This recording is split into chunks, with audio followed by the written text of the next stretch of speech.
आज मी भेंडी फ्राय करणार आहे। त्याच्यासाठी भेंडी धुवून घ्यावी आणि त्याच्यानंतर पुसावी।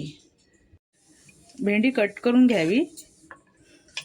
एका भेंड्याचे 4 तुकडे करायचे पातळ, तरच भेंडी कुरकुरीत होऊ शकतात।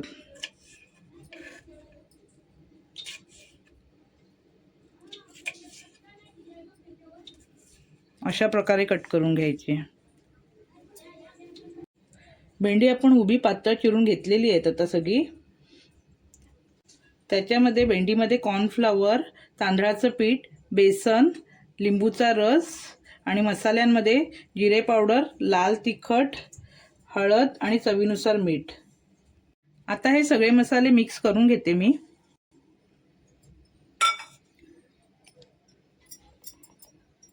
तांदळाचं पीठ, कॉर्नफ्लॉवर, बेसन आणि लिंबूचा रस।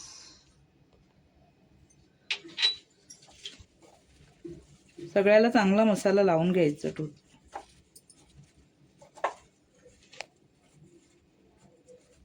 तेल गरम झालेलं आहे, भेंडी फ्राय करून घेऊया। गॅस मीडियमच ठेवायचं।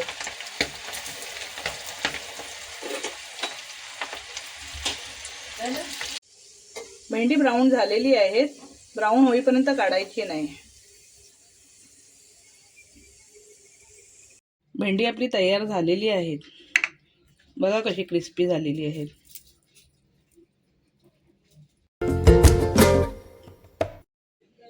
आवडली का भेंडी फ्राय? आवडली तर सबस्क्राइब करा।